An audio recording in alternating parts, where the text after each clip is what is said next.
All right. Good morning and happy Friday to everybody.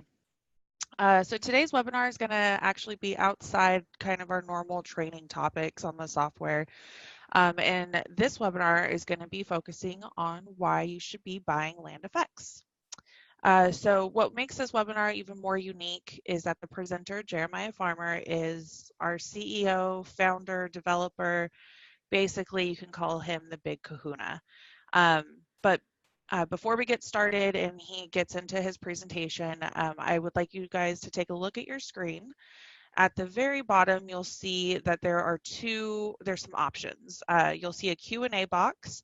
So if you click on that, you'll be able to submit questions throughout the entire webinar. We'll answer them as they come in or at opportune moments.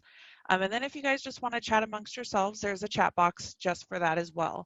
I will be monitoring both, but try to keep the questions in the Q&A so that I can for sure ask those to Jeremiah. And without any further ado, Jeremiah, go ahead and take it away. Well, cool. Thanks, Crystal.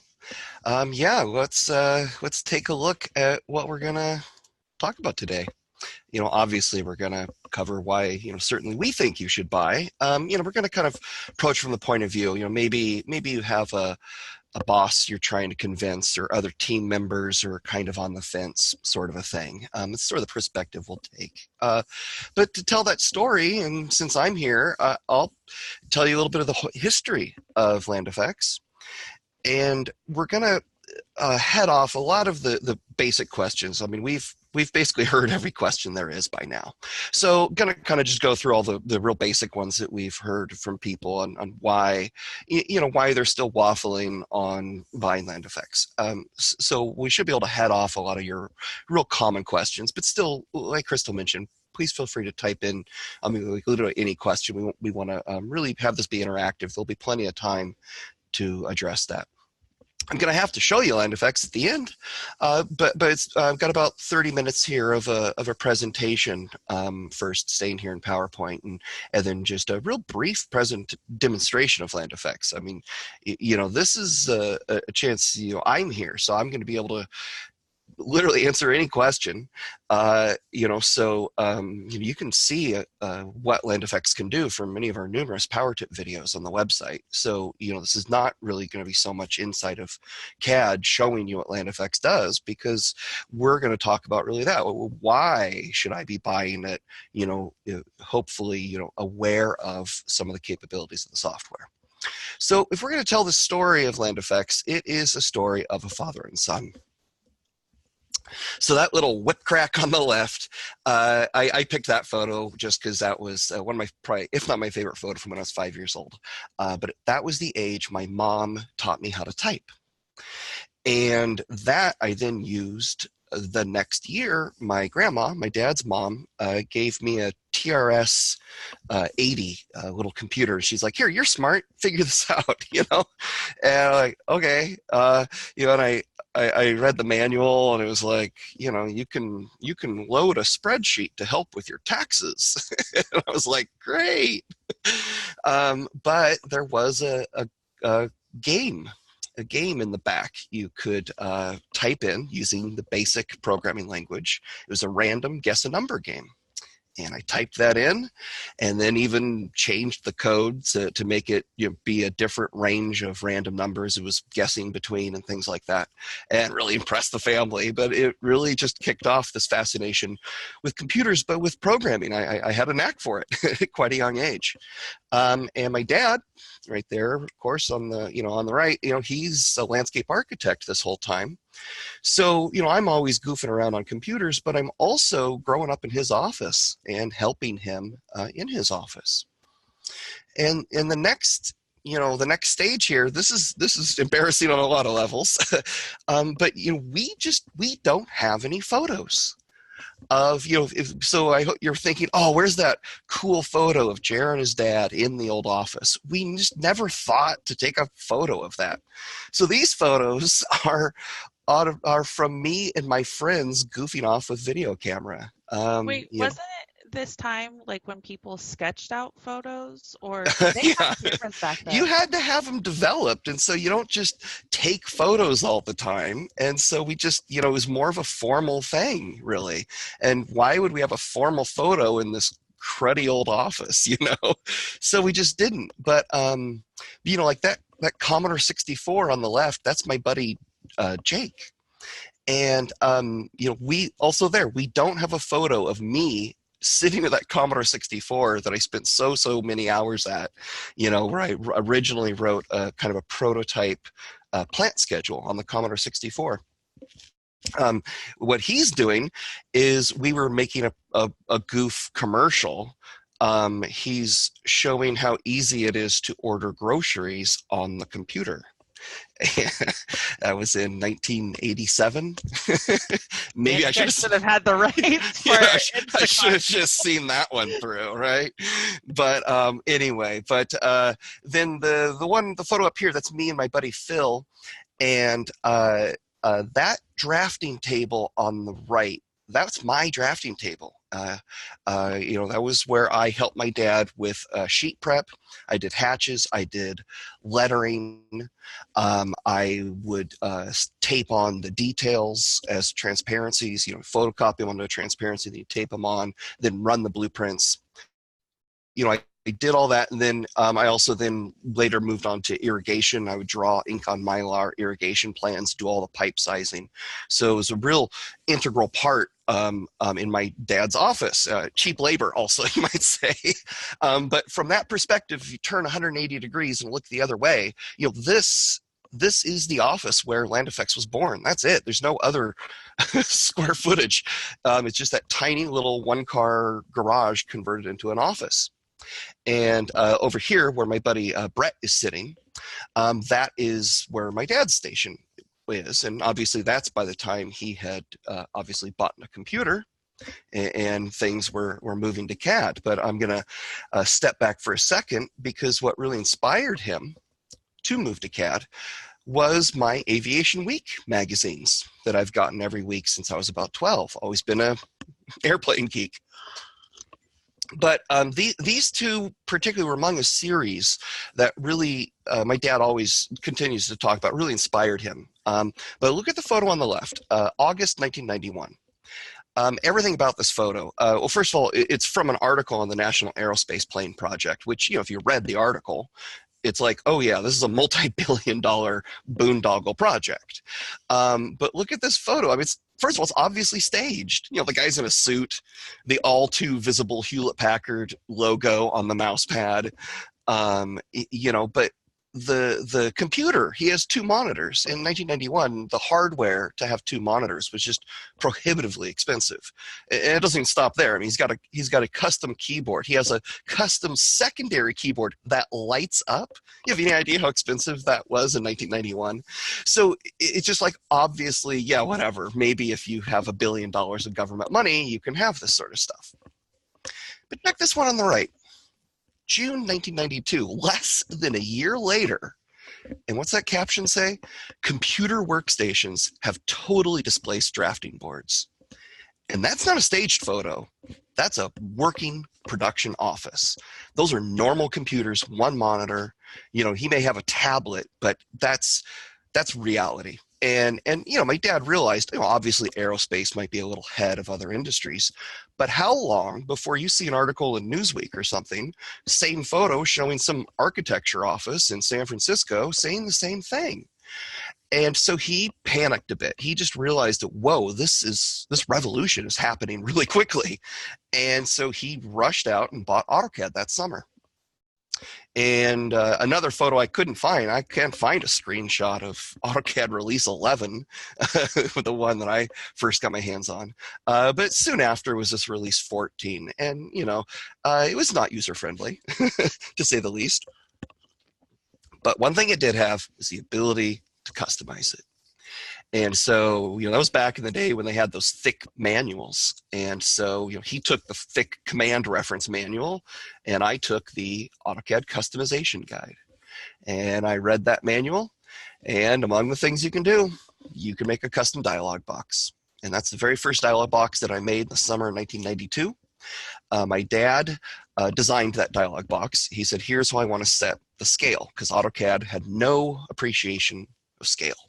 So how do you determine how big hatch, or what your scale factor for hatching should be, or the size of text, or the size of callouts? It was just madness as far as he was concerned. And he just wanted a button he could click to say this is a 1 to 20 plan and be done with it. And you guys, if you've used Blend Effects to this day, you're well aware that this dialog box is, really weathered the decades and is barely changed since then. And it's just, engineered simplicity. But one of the things we had to set the scale for was for hatching.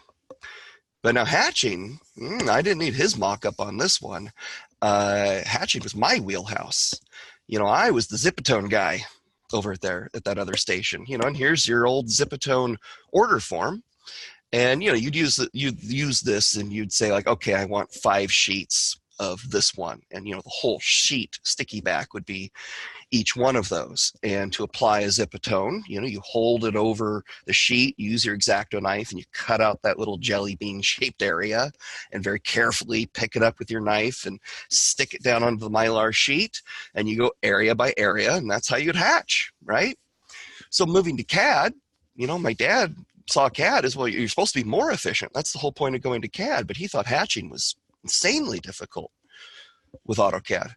And so the dialog box that I developed, here it is today, is still barely changed from how it looked 25 years ago, clearly having the roots of this sort of style of, how we're used to applying Zipit Own.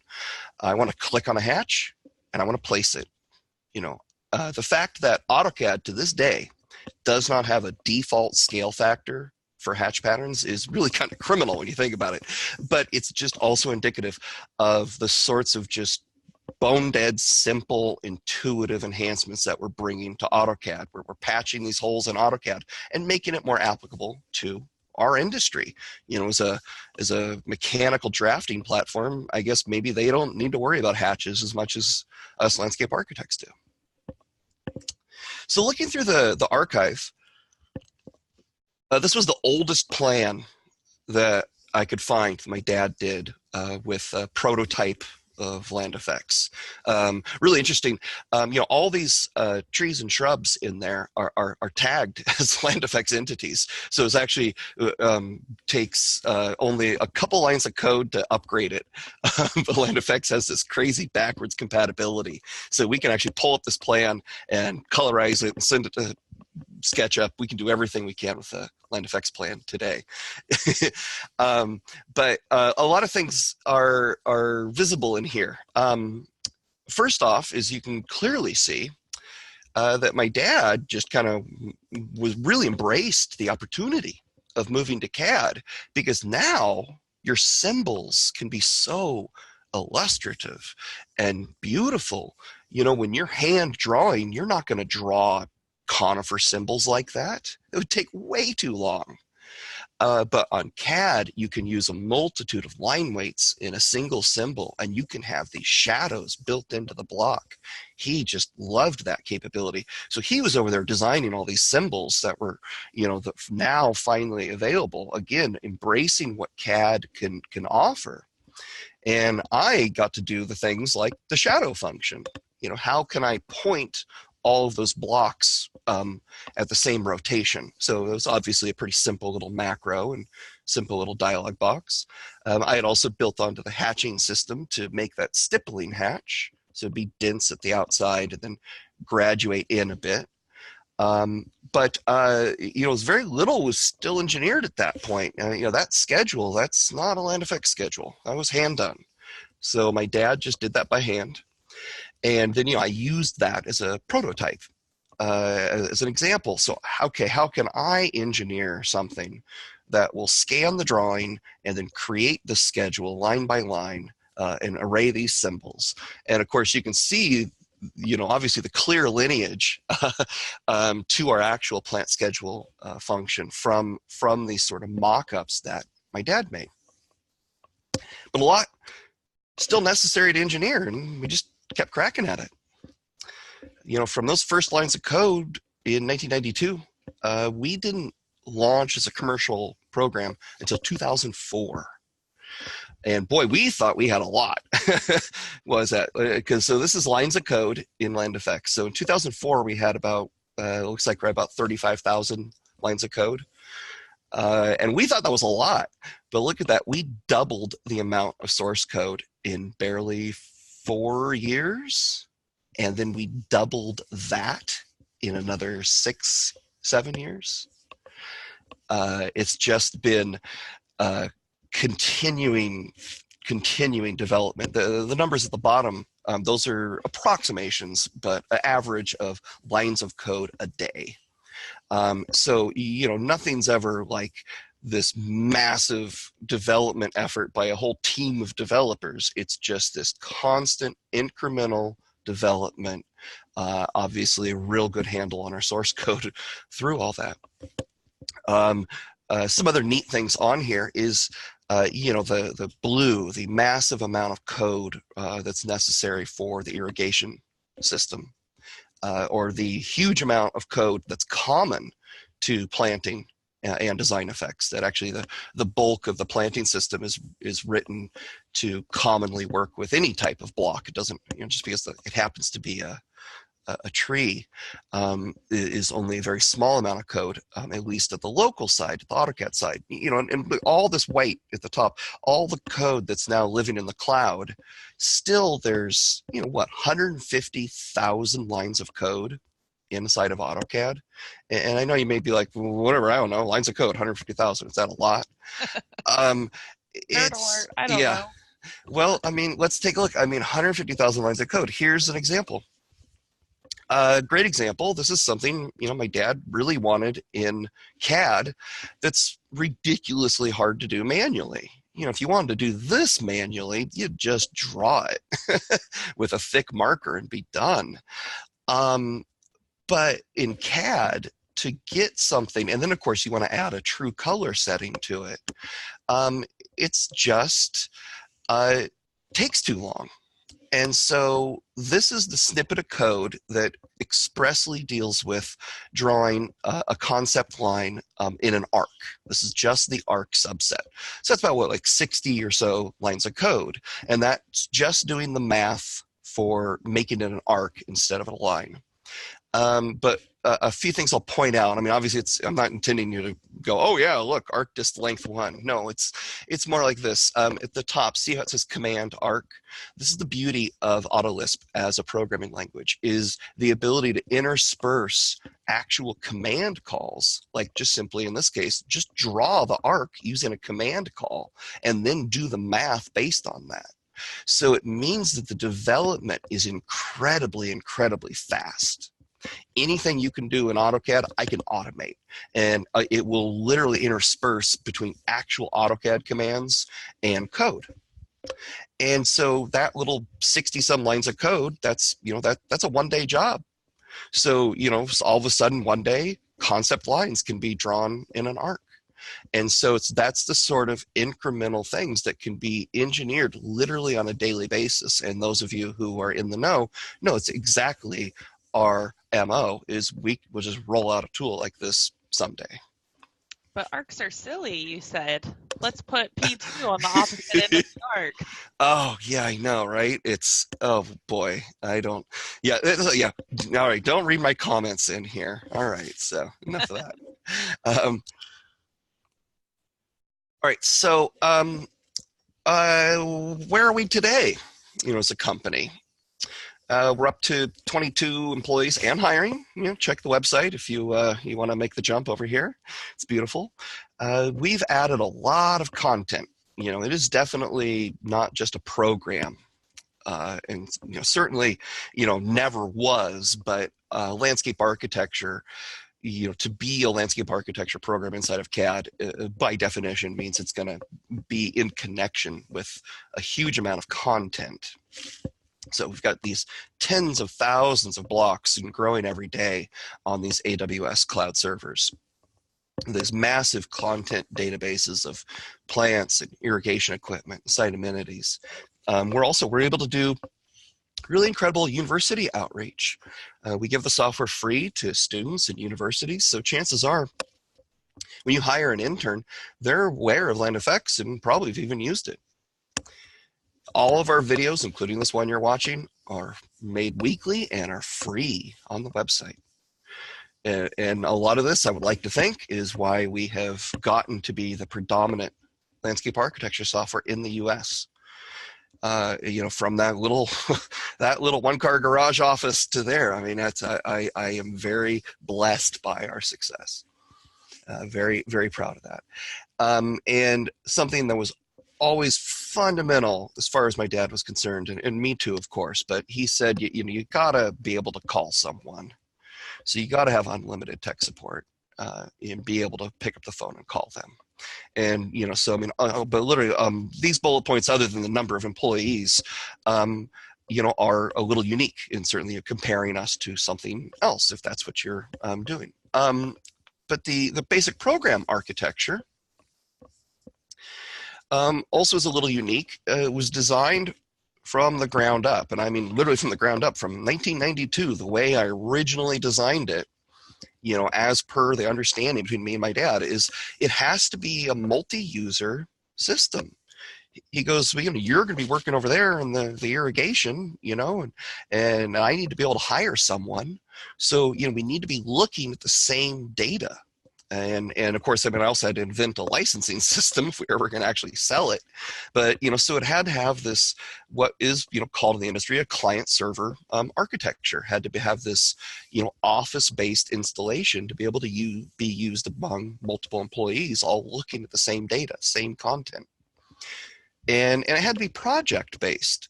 That was fundamental as far as my dad was concerned also, in that the plants and the irrigation equipment and the things and the details that you use on a project are going to vary project by project.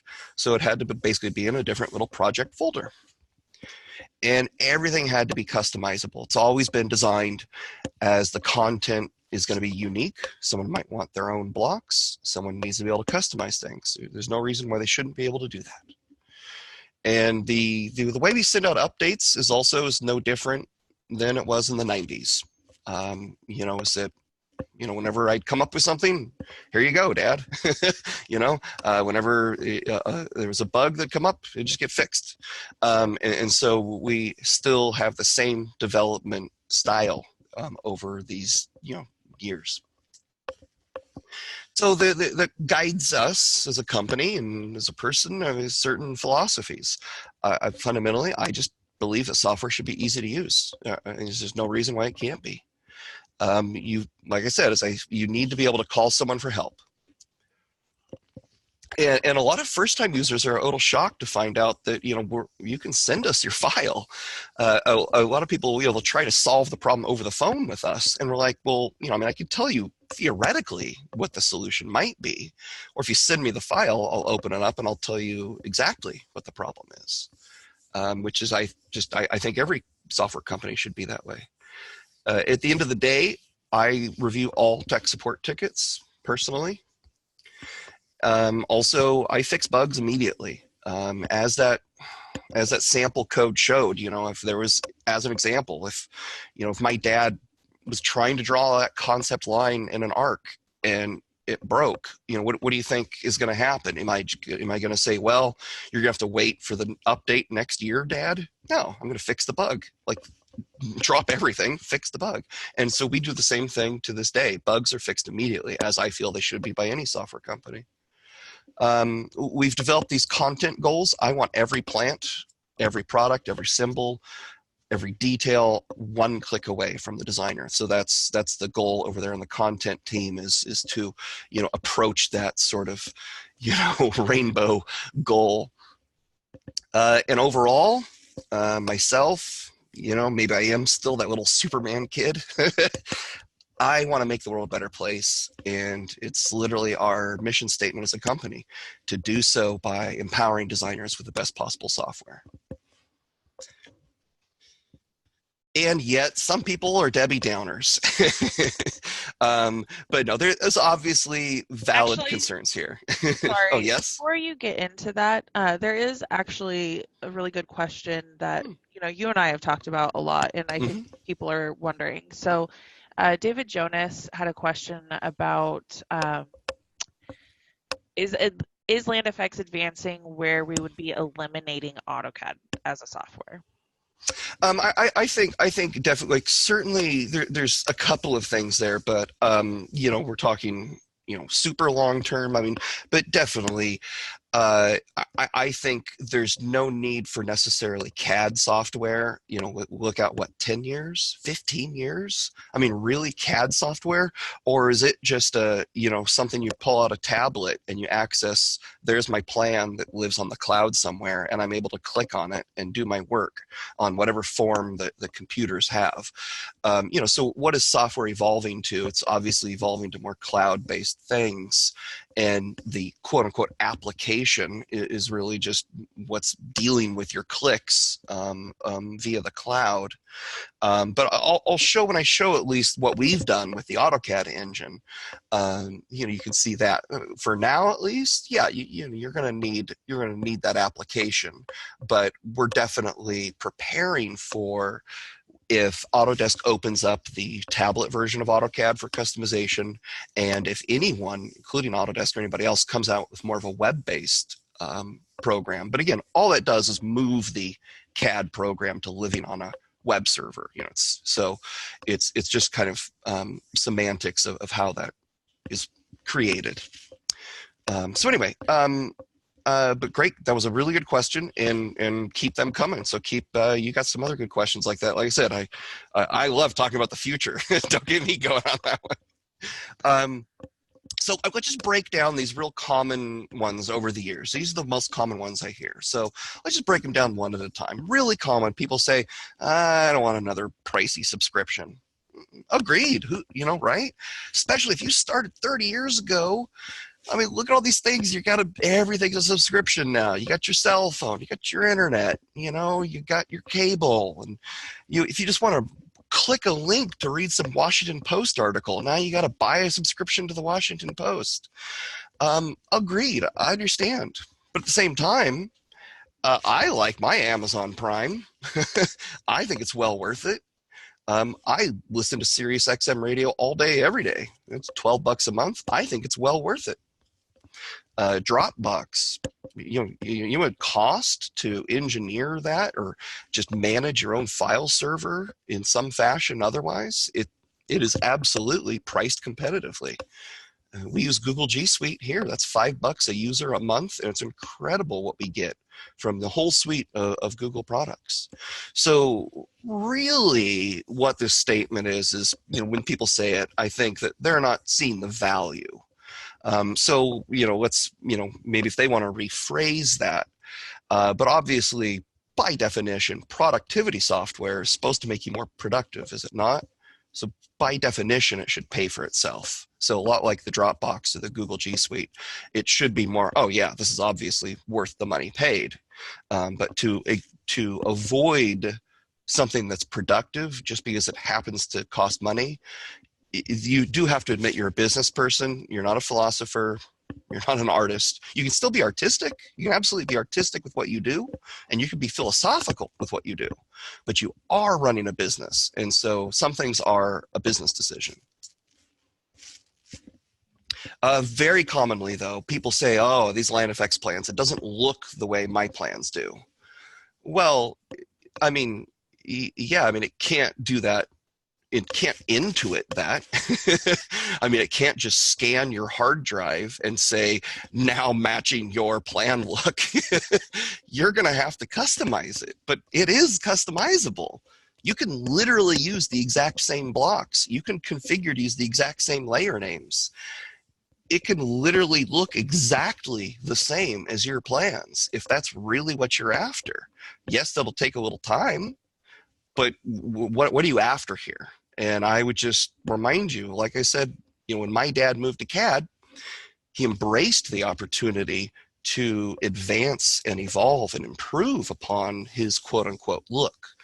And with a system like LandFX, you have that ability.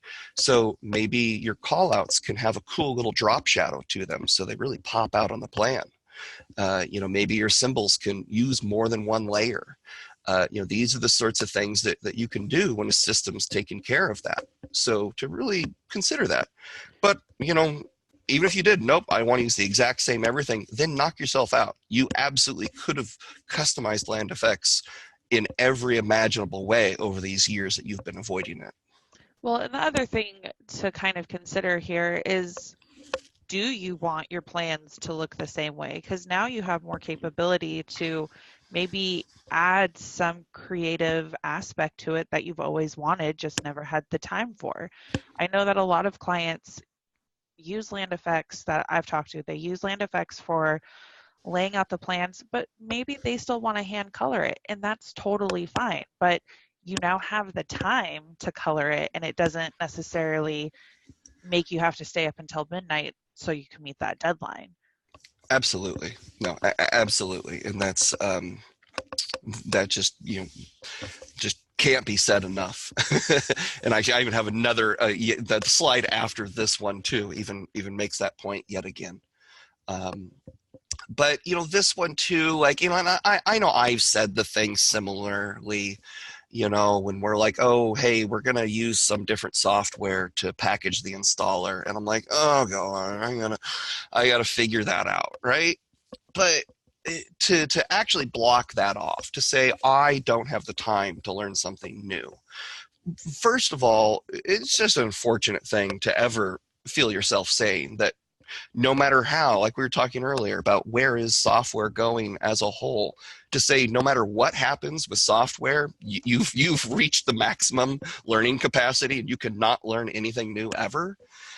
No, I mean, obviously, come on. And remember, the feedback here is that the very first project that people use land effects on, they say they get it done in about half the time they would have normally. So that means that including the learning curve time, which you claim you don't have, they saw a net gain of time. So it literally defeats that statement. And along that path, while you are learning, all those training resources are free, and you can call us. So it's no one to blame but yourself for claiming this. So it's, like I said, I can relate, and it's that horrible feeling of like, oh, I got to learn some new way of doing things. But you know what? I mean, I just think of it like a book. When a friend says, hey, I read this great book, I would never say I don't have the time to read a book. I do all the time. No, I go, thanks. It goes on my list. I mean, I will. I'm always reading a book, and it will get read. It just may go to the bottom of the list. But yeah, but to never block out that you could never read it. But anyway. Well, and something I'd like to add on that too is, if you can go back to that slide.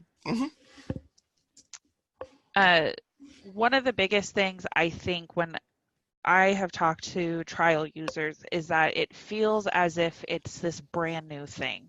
But the beauty of land effects is that it's not all new. It's not anything that you're having to relearn. Yeah. You're still within CAD. You're still doing your CAD work.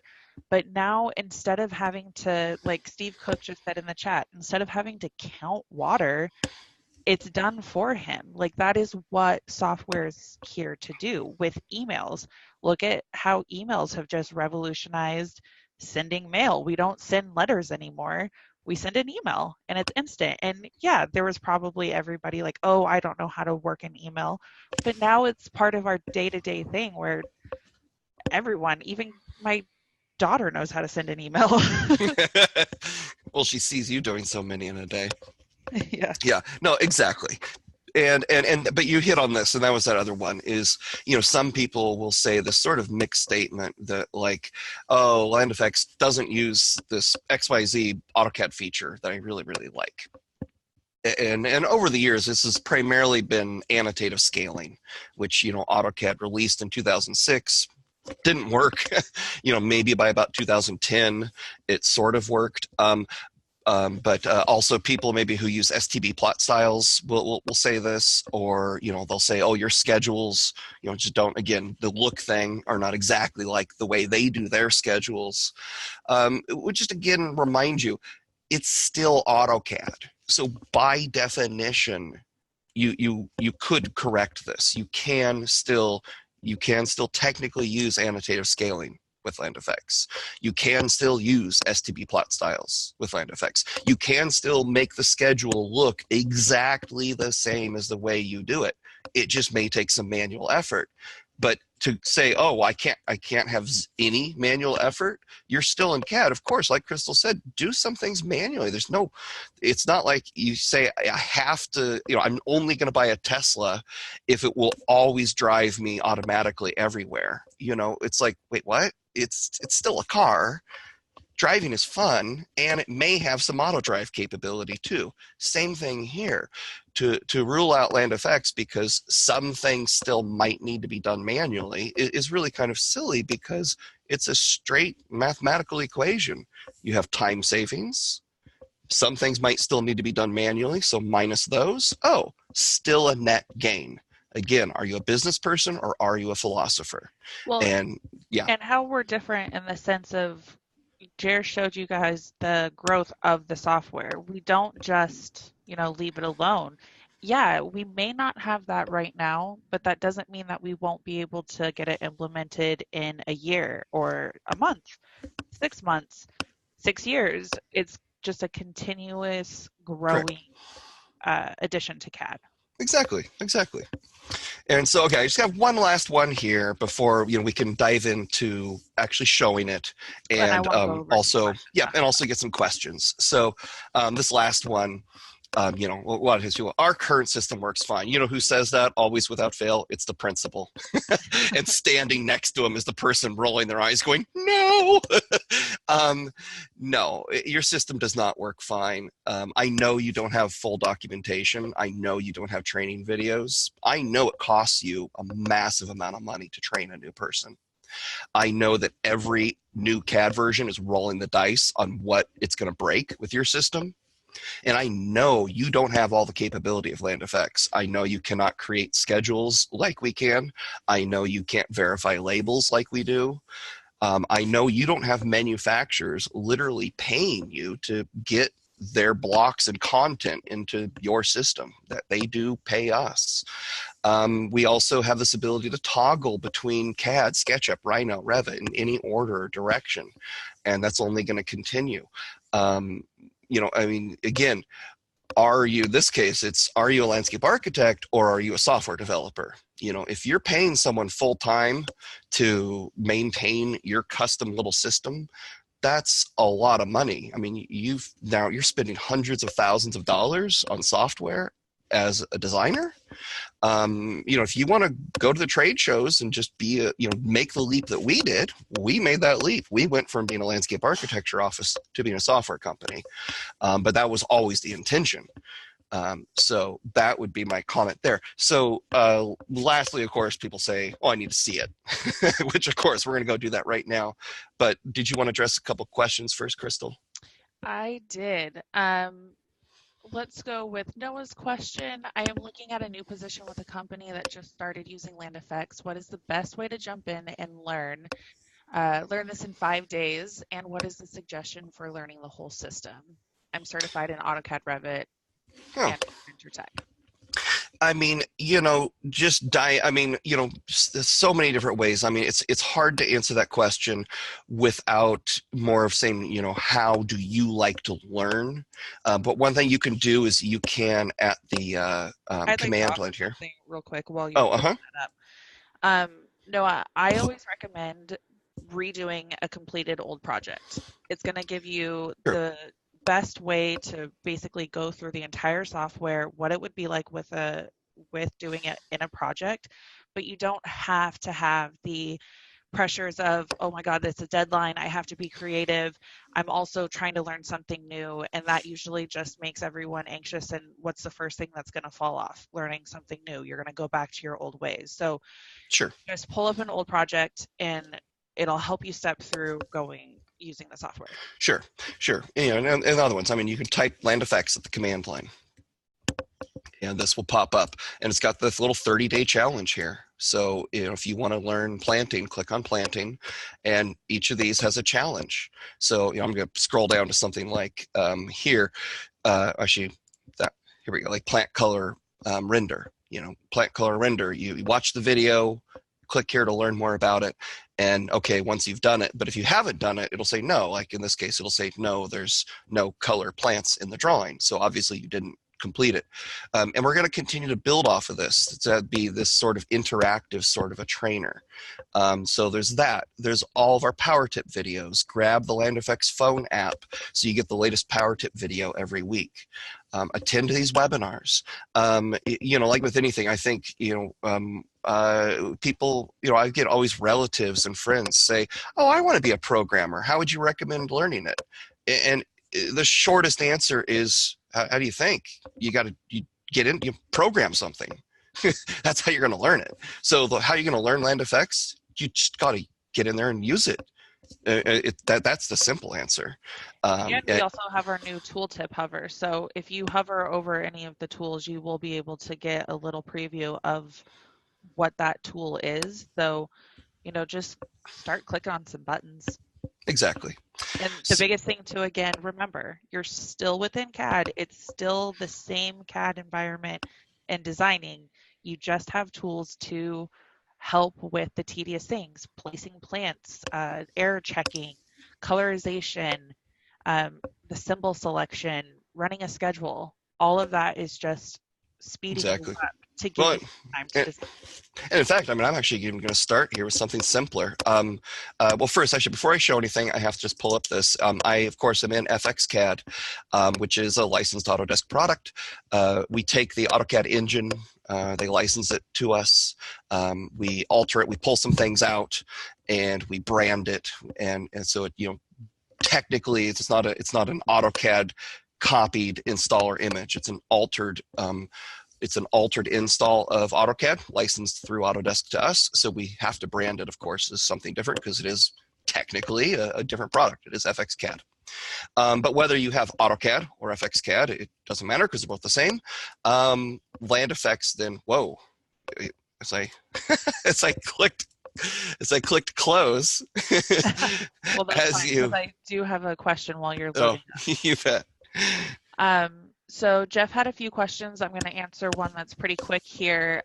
Do we offer an ASLA discount, and does this run on Mac and Windows? So yes, we do offer a discount for ASLA members.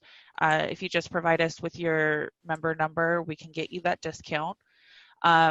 For the Mac and Windows, since Jer is now booting back up, we are an all Mac office here. So yes, you can run it on a Mac, but you do need parallels to run it in a Windows environment. Mm-hmm. We do definitely recommend it that way. And if you do have AutoCAD specifically for Mac, if you are looking at getting Land Effects, you are going to have to consider getting the PC version or our FXCAD, which he is just about to show. Exactly. And I sure love having a Mac. And I mean, the thing is again, to say, oh, I'm a professional, but I can't use this professional software because I am philosophical about what software I run. I mean, look at ArcGIS. That's PC only. The Rhino, the Mac version of Rhino is atrocious compared to the PC version. So from a Mac, I can use Parallels and I can run the occasional PC-based software, but still have the majority of what I run being a Mac. So it's still, I agree with you, that's the best point of view, but I would never say I can't run a virtual PC environment inside of my Mac because that only gives me more capability as a professional. So we're inside of CAD. Land Effects just bolts right on top. Here's my AutoCAD ribbon, and then here's my Land Effects ribbons. So I'm just bringing some additional capability to CAD. Can't state that enough. I'm still in CAD. I'm not creating objects which are not, unknown objects. They're going to be lines, polylines, arcs, blocks, M-text. They're just AutoCAD objects. So I'm still going to have all the capability of AutoCAD. But we got some cool tools. And that's where we come in. Remember that 150,000 lines of code with all those neat little tools? How about this? I want to show you something quick. I'm going to open up this XREF. And how many times has this happened to you? You open up an XREF and you're like, all right, I got this from the civil, right? And you're like, oh, yeah, right, typical civil. these are all individual lines. Nothing's a polyline, right? Isn't that annoying? So annoying. And okay, I could type pedit, and I could say multiple, and I could window, and I could convert them to polylines, and I could join them. And I could say join, I guess fuzz distance is 0. Okay, and now that, there we go, now it's a polyline, right? And I could maybe make a macro to do that. Or maybe we made a macro that does that and does a lot more. It's called super join. And I can just click, one click, done. Everything, the whole layer, every object on that layer is converted to a polyline and joined. And joined using intelligent math because it compared the endpoints and it made the join distance. What would it take to join it?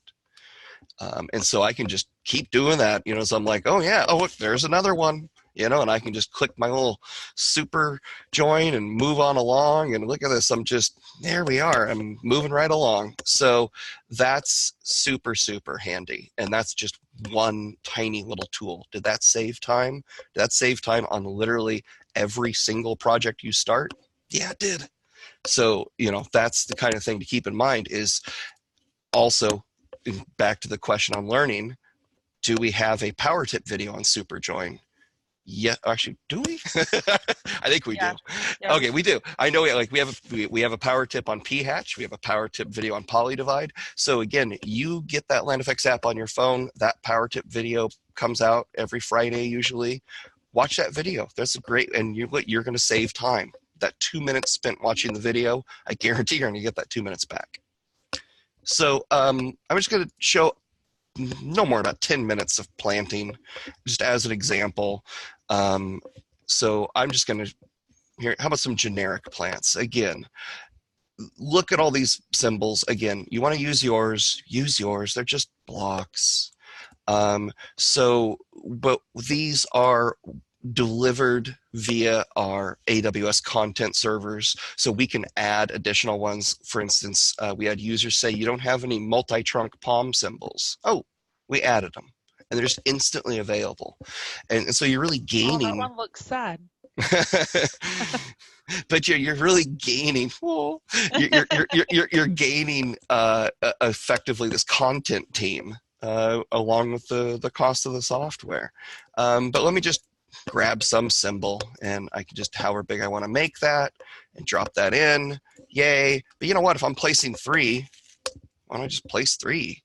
If I want to place, let's see here, another one, I can use my little match plant and drop him in. And hey, maybe I want to copy him along a polyline, and I'll click that polyline, and look at how it offset it perfectly. And I've got my little keyboard commands here to change the spacing. I mean, it's just a really good time saver. I could copy him along a line and go this way and switch back and forth between my spacing or my exact spacing. You've got these incredible time savings just sitting there ready for you. Oh, but Jer, what if your client comes back and says, actually, I don't want that as a specific plant. Can you switch all those plants that you just placed into a different plant? Oh, of course. But right now they're just generic. So what I'll need to do is I need to give them a little more data. Right now they're just a plain old Jane block. But I can still use like highlight plant. And you'd be like, yeah, I know where they are, but I bet you didn't know exactly how many there were. The command line, it says what it just highlighted. So even at just a generic level, boy, I'm already kind of using the tools and gaining some time. But if I click edit plant and click on this guy, asks if I want to make him a plant, because remember, it's just a symbol, doesn't have a plant association. So I can click yes, and now here's that project. Remember, we're saying everything is saved in a project. And so I'm going to just create a project and call it 001, and this is my demo project. All right. So now I have a project, which is, what's going to store this. And here's our cool plant database. I don't know plants, but one thing I know, driving around this town this time of year, these babies are popping. I don't know how worldwide or whatever these Oh, are. those trees I are just so know this pretty. area of California in July looks like this, and I love it. Yeah, aren't those pretty? Yeah. So anyway, I'll say that's a jacaranda. Now you can see it pulled in the width of the symbol and the symbol all automatically. This is you're like, wait, what's that? Yes, this is a metric plan. I typically just use metric plans because it helps me make sure that everything works. Everything needs to work regardless of if you're in inch units or in feet units or in meters. Obviously, if this was an imperial plan, this would say feet. So don't think that everything is forcing you into metric. But here's all this plant data. And here's where all that data is, because the data is just as, if not more important than the plan itself. But if I want to give it a cost, give it the remarks, and all this data is, of course, just living in the cloud or in that database. And so that's going to be associated with that block. And if I just simply click OK, actually, before I click OK, I forgot color symbol, right? I can even give it a color symbol. And again, here's even more content. And I was like, ooh, like that one. See, I bet I can find, look at that. That's kind of jacaranda purple, isn't it? Ooh.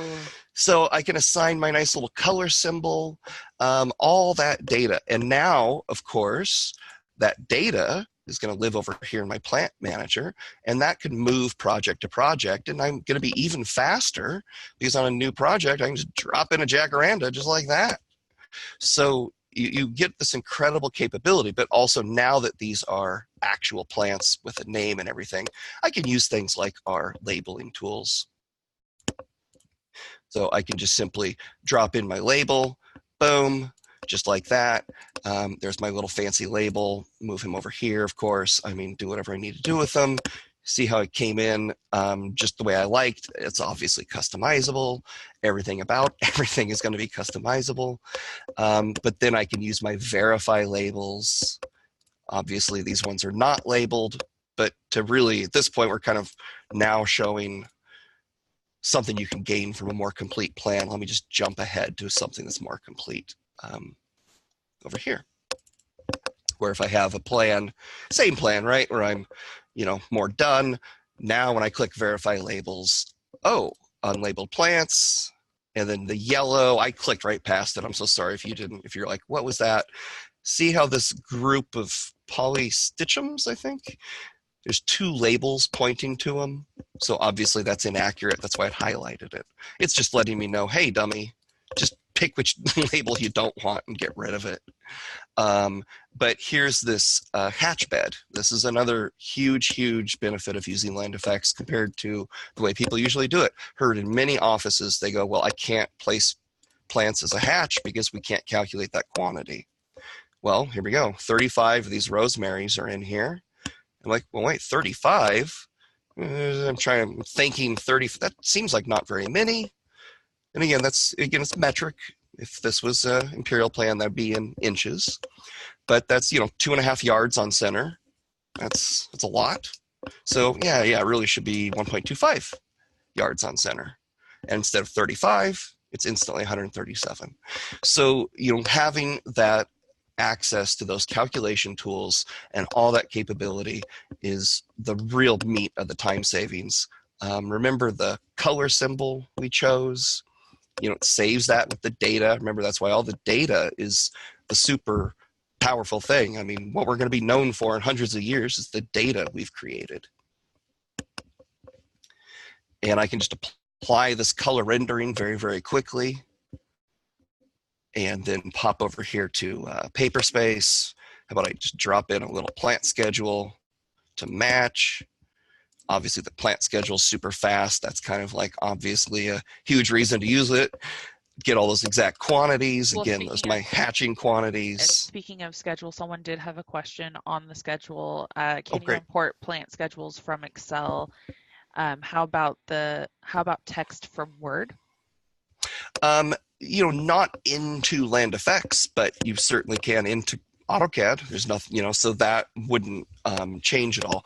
But the thing is importing a plant schedule from Excel is a mixed question there. Why would you want to do that? What you want is you want to generate a schedule that exactly matches what's in the drawing. We're gonna cut Excel completely out of the loop. There's no need to do that step. So that's like the people buying the first Ford Model Ts would say, well, wait, where do I put the bag of oats? And it's like, no, there's no cleaning up horse poop anymore. So I was wondering where you were going with that. Yeah, we're skipping that step entirely. And if you scroll up to the top for the schedule, there is a non-plot timestamp as well. So that helps with being able to know when was the last time I generated that. So if you did make any adjustments, you have that as a helpful tool. Oh, if it'll let me actually pan here. Yeah, we drop in this non-plot timestamp, and things change on the plan. I just simply click the schedule button. It says regenerate, and I just simply click yes to regenerate it. Boom. And now I have a new timestamp, probably a minute later. But anyway, and then I don't know if people need to see more capability. I mean, obviously I could go all day. I want to answer some questions to here. Let's round this out with a bunch of questions, because we clicked a handful of buttons. Obviously the features go on and on and on forever here, but let's use this opportunity. You got me. I can answer any question at all. So let's get some real questions. So we have one, I hate web-based software. Can you get this as a standalone that can be used anywhere? Internet is often unstable, even with my FIOS in New Jersey, and don't always have web access. Yeah, of course. Yeah, I mean I'm based in AutoCAD here, so that's not web. We're not web-based. When you install the software, you have the option. You can choose to have a local database. So all of that data over here, anytime you're looking at a LandFX dialog box, it's looking at the database. So as a great example, let me just start a blank drawing here. When I just start a blank drawing, and I go to the same LandFX database or dialog box, see, where's it reading this from? It isn't reading this from what's in that drawing. The dialog box is reading the database. So this is just data living in a database. If you want that on your local computer, and you want to take care of backing it up, and you want to take care of moving it computer to computer, and you want to accept the liability if your laptop gets stolen or lost or broken and you lose all that data, you're absolutely welcome to, because of course, yes, sometimes the internet's unstable. So you just simply be sure you back up that data. If, however, you have better, more reliable internet and you want to use the cloud data option, all of that data can be instantly reading from our network of cloud servers, with all that data instantly backed up real time around the world. So your laptop could just go missing, get it replaced, and boop, your data is perfectly there again, because you're reading off of cloud data. Is it compatible with DraftSite? I'd love to be able to do that, but the short answer is no. The DraftSite API is not capable enough. So we've been waiting for DraftSite to make some improvements to their API. I don't know why they've been dragging their feet. It's been a lot of years now. But I love DraftSite as just a simple DWG application to be able to open any DWG, because it's free, so that's kind of neat. But eventually, Dassault might bring more capability to the API so that we can have a DraftSite version. So who knows? Yeah, that's a great one to look for into the future. And then Steve Cook, that rascal over there, he had a question. Where's SuperJoin in the AutoCAD version? I feel like he's joking with me, but I'm not sure. No, there is no difference. The only difference is that obviously, so this, this LandFX ribbon, if you're into AutoCAD customization, if you're a real techie geek, what that is it's called an AutoCAD menu. And when I type AutoCAD menu load, obviously there's the standard AutoCAD ribbon, which covers everything from home to here. Express Tools, that's the Express Tools add-on. So that's how we add on to AutoCAD, is very similarly to Express Tools. But that means that LandFX ribbon there has a date. It's an actual file that has a date. So if you don't have the most recent version, which we update about once a year, you can grab that from the website. So you can just go to the tech support page and say, type it in the search box there, how do I get the latest Land Effects ribbon? I think there might even be a hot link there on exactly that. And that'll give you those new things. We have added under FX admin, we have added this whole flyout to get all these in one spot. Even the cool drive one, remember when I was making the comment on, well, you can just use these keyboard commands for things? I want to show you drive if you haven't seen that before. I'm going to pick that. And also, this is a throwback to the very beginning slide. Remember when I showed that plan of my dad's that he did in the 90s? This was that convertible block that he drew for that plan. It's still in Land Effects. So I'm going to drop this guy in here. So I just dropped this car in, right? Okay, we'll just drop him in. Got my car, and I can go over to up there, or I can just type drive, and I select him, and he turns the color on, and the keyboard commands are available. This is intended to be able to learn the keyboard commands expressly. You need to learn to shift your hand over so that you're on the W, A, S, and D. That's why they're bold. And so what does that do? Well, I can drive this car around. And so I can learn these different keyboard commands to get better and better with. Well, there's Speed Racer. Yeah, whoa. And I could. Yeah, look out. Okay, so anyway, and then space is back to work. All right, so what about any other questions?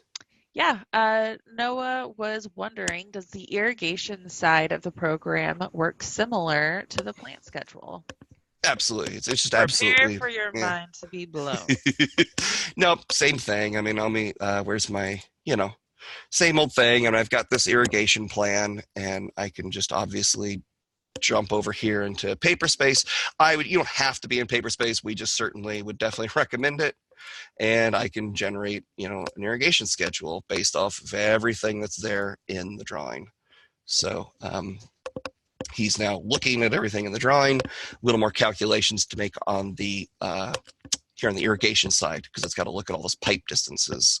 But also I've got a lot in this plan. And what? so No way. Everything, the descriptions, the symbols, even I had some schematic areas, so it even dropped those in, and all that's an option. So absolutely. No, if it's, again, though, if you're interested in those sorts of function questions, take a look at the website, take a look at our other webinars. Reminder, you got me here. I wrote every line of code. Are there any burning questions that only I could answer?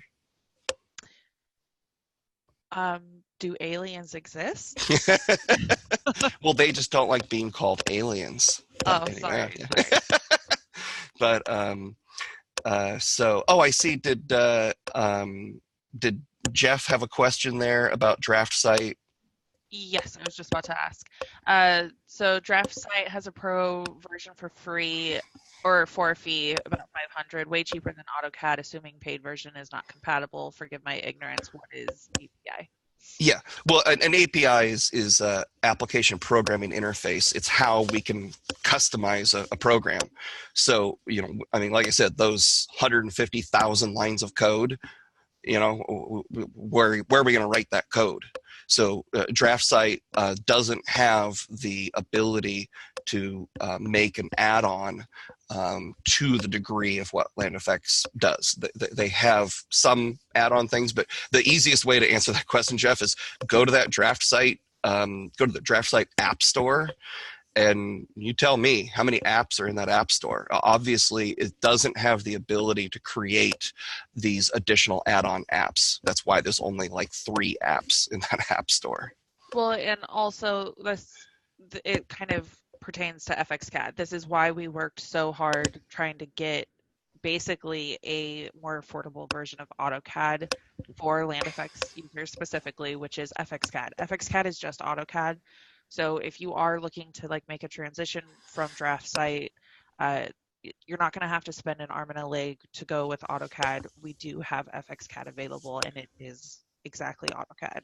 Oh yeah, well, I mean, didn't you say? I mean that. I mean that. I thought that Draft Site Pro is something like $500 a year. So you're you're not really paying much more, if anything more. And I think I saw that Jeff also had a question on the turning radiuses.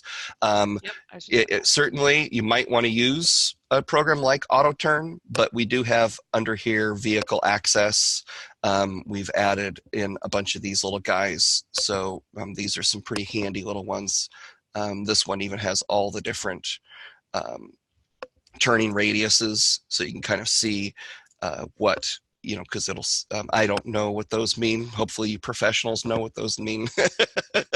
But to see what sort of turning radiuses are capable. But again, I don't pretend to compete with AutoTurn. If you need AutoTurn, buy it. Absolutely. If you need Carlson Survey, buy it. I'm not going to compete with Carlson Survey. I will compete with someone who does planting or irrigation or details or site amenities, any of those, those sorts of capabilities. We will eventually get into also lighting, even some grading and drainage tools.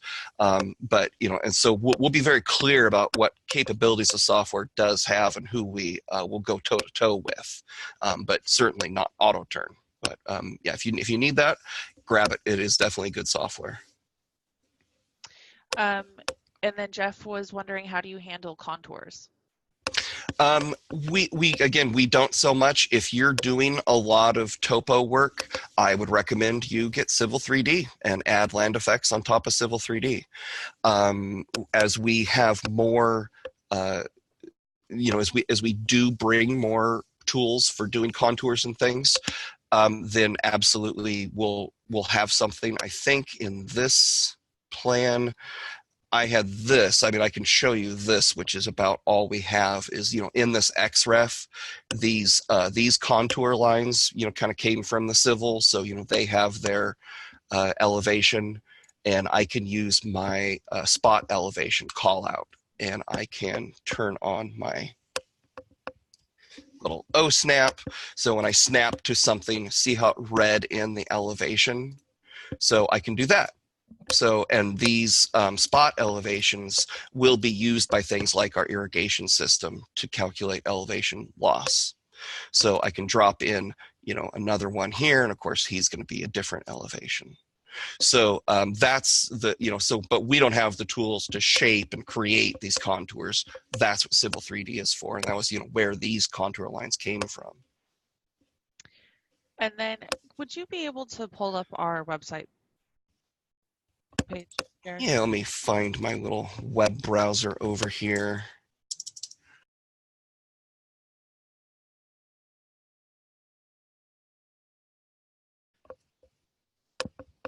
So, yep, sadly, now this is where we got to get serious. Talk about pricing. Well, talk about serious. I am having a great morning. So I was going to offer, if anybody did want to purchase a license after this webinar, I'm going to offer you trade show pricing. Whoa. With 40% off. Whoa. So you guys can take advantage of that. That is today only. All of our clients know that I always have your guys' back, but this one is going to be literally today only. It can't be Monday morning. So okay, you might want to jump on that. That's money in your pocket, people.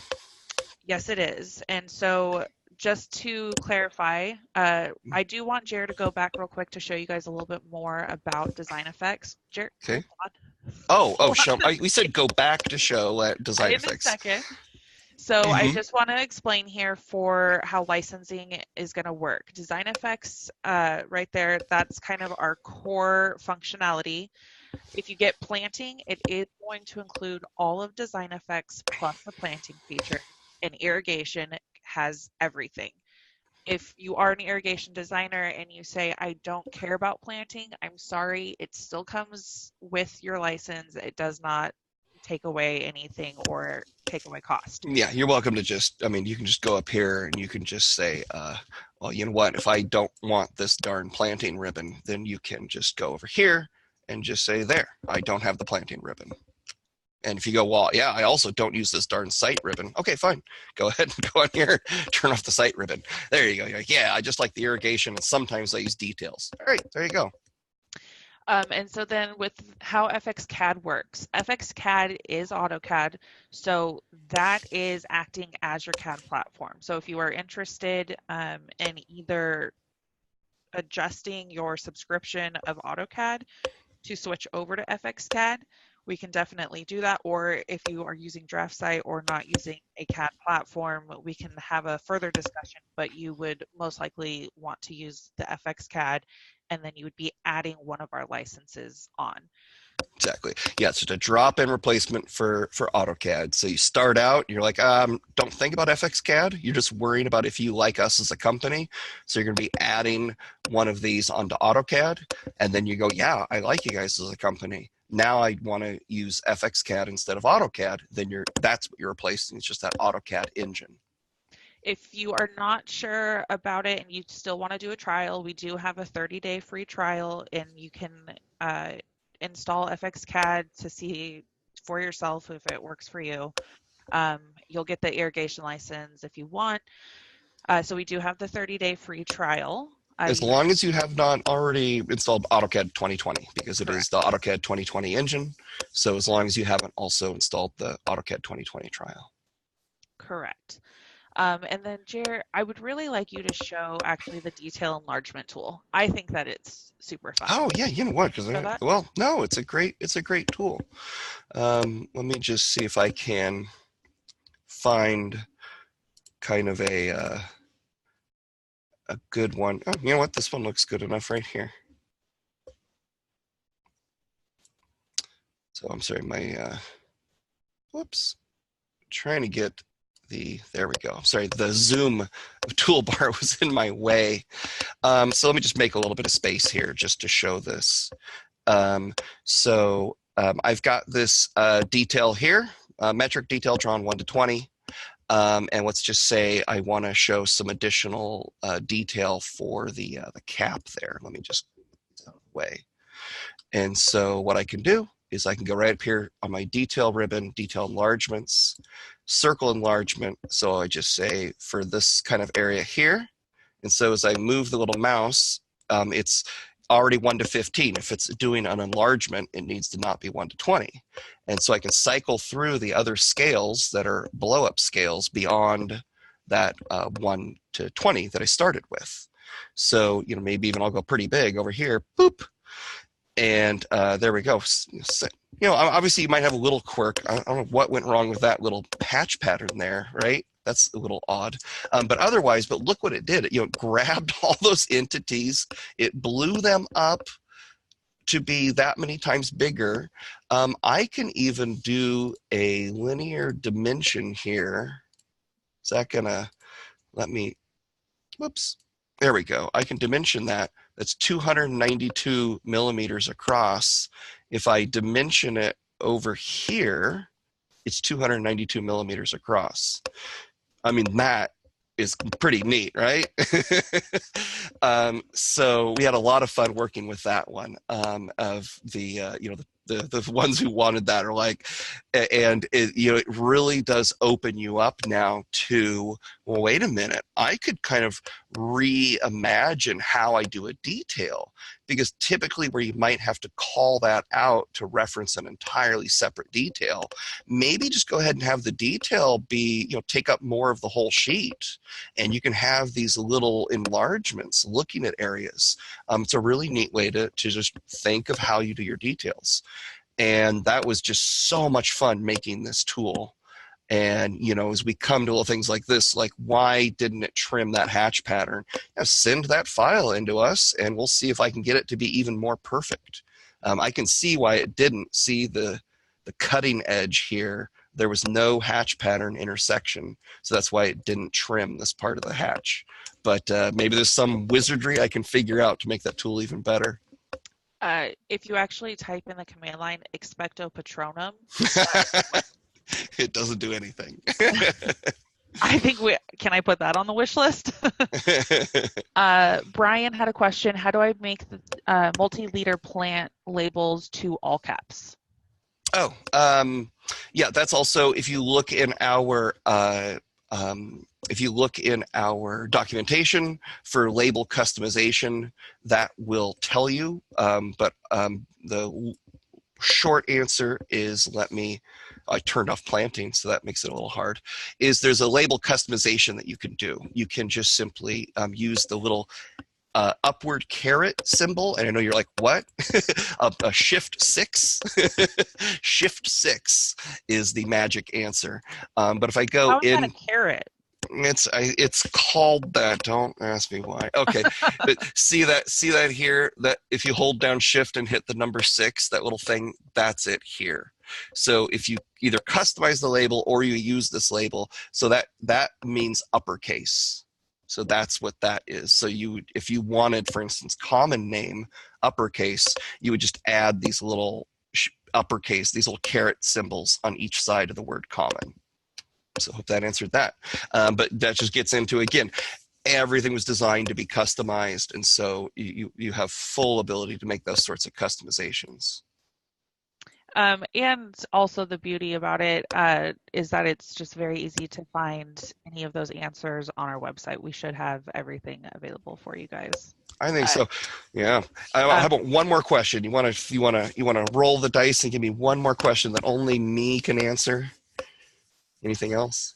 what is 6,000 times 2 plus 1,500 minus 25 times 10? I don't know, but we do have one more question. To It's like clarify, 14,170 times 10, 147,000, something all like right, Rain Man. that. And then just there is one more question, and to just clarify the full FX, you don't need AutoCAD, correct? So Jeff, in the Jared, can you pull up the license or the web page, please? Oh, the web page. Uh-huh. Yeah, Yeah. it'll just make sense to see it.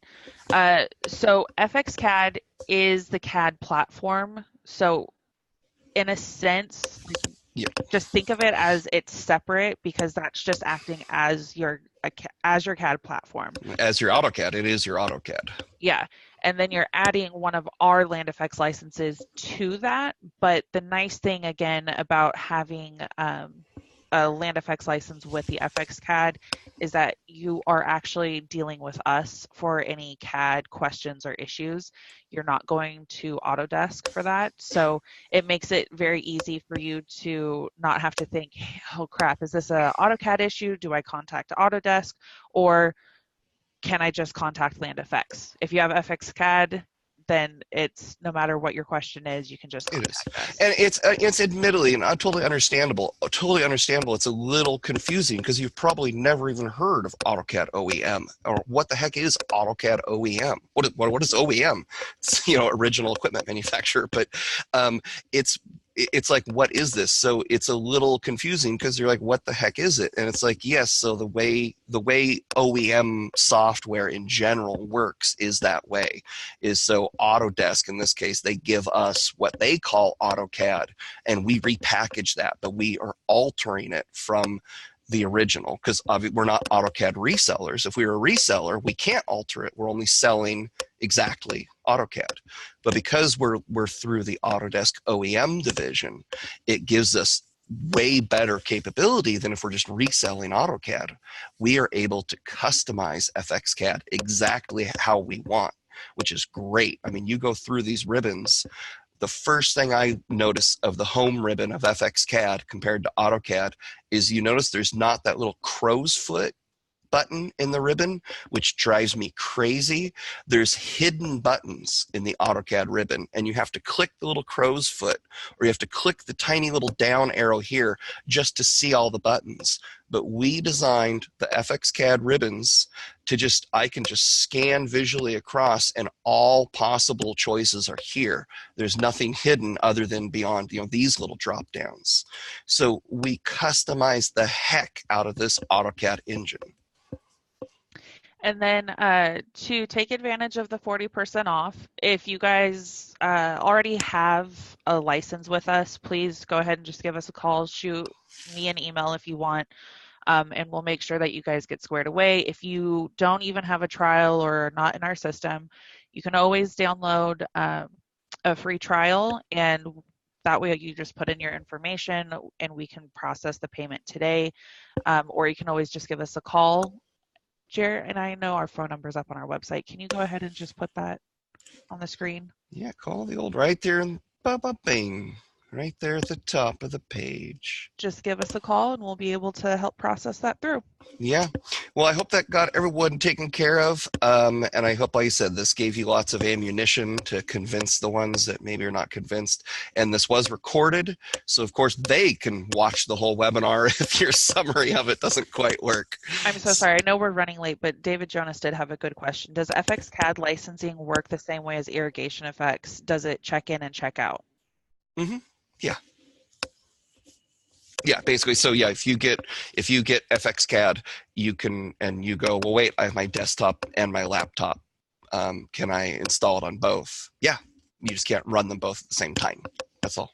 Yeah, the number of licenses you have is how many people can operate the software. So you guys can share it, install it as many computers as you'd like. It is limited by the number of licenses that you have. And also, just to clarify, for like, if someone in your office left their license up and running, you can forcibly take that license from them and use it yourself. Well, that's just mean, though. I get so many people calling in and they're like, this person keeps stealing my license. Yeah, I know. No, it's exactly. But anyway, and just again, it all, again, just to wrap this up with, again, the callback to the roots is everything still goes back to the roots. So it's like, when my dad needed a feature, I'd make the feature. When I made a bug fix, I'd just give him the bug fix.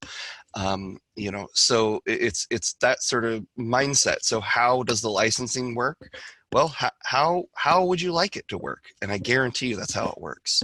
You're like, oh, I have a desktop and a laptop, and I also sometimes do work at home on my gaming computer there. Yeah, it'll work. And will the cloud data automatically share and sync between those three installations? Yep, that's how my dad would want it, because otherwise he will keep calling and calling and annoy the tech support staff here. so no one's annoyed.